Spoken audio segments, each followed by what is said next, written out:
এগুলো কি করতেছেন? এগুলো কি করছেন আপনি? আপনি বোতলের তেল ঢেলে দিচ্ছেন, বোতলের তেল ড্রামে ঢেলে দিচ্ছেন। আপনি তাকাচ্ছেন না কেন আমার দিকে? আপনি এটা কি করছেন? আপনি রূপচাঁদা বোতলের তেল ড্রামে কেন ঢালছেন? আপনাদের বাজারে কি হচ্ছে দেখছেন? কি হচ্ছে?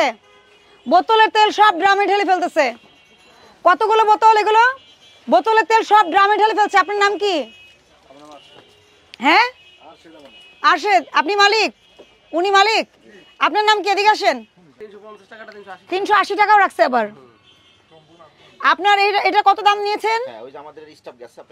380 টাকা নিয়েছেন। আমাদের ও তো পরীক্ষক, জাতীয় ভোক্তা অধিকার সংরক্ষণ দপ্তরে সে পরীক্ষক হিসেবে কর্মরত আছে। তাকে পাঠিয়েছি আমরা বাজারটা রেকি করার জন্য, যে আপনারা কি করছেন, তেলের কি পরিস্থিতি দেখার জন্য। আপনি এটা 380 টাকা বিক্রি করেছেন, করেছেন কিনা? করেছেন? কে কে নিয়েছে টাকাটা? আপনি মানে কি খোলা তেল লিটার কত করে বিক্রি করছেন?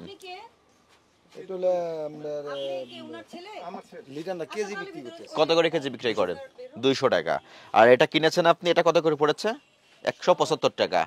25 টাকার লোভ সামলাতে পারেন না আপনি, এই জন্য বোতল কেটে খোলা করে কেজি হিসেবে বিক্রি করা শুরু করে দিয়েছেন। এই যে এগুলো তো সব কেটেছেন।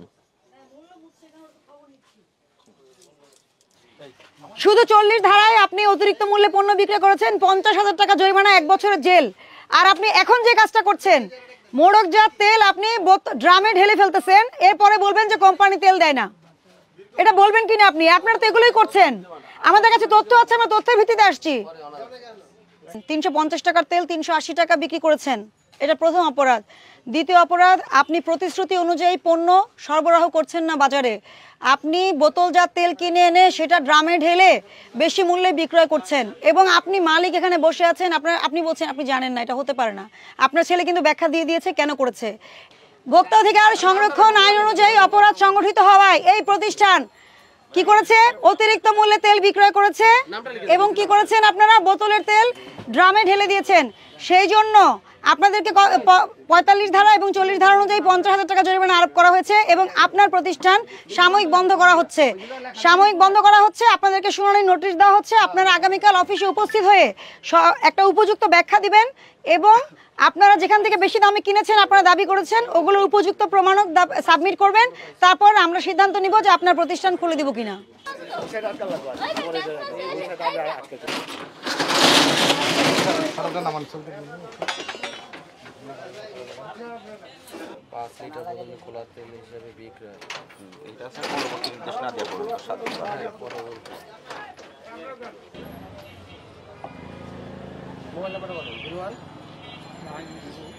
সেক্রেটারি সাহেব, আপনাকে আমি দোকানের চাবি বুঝিয়ে দিয়ে গেলাম।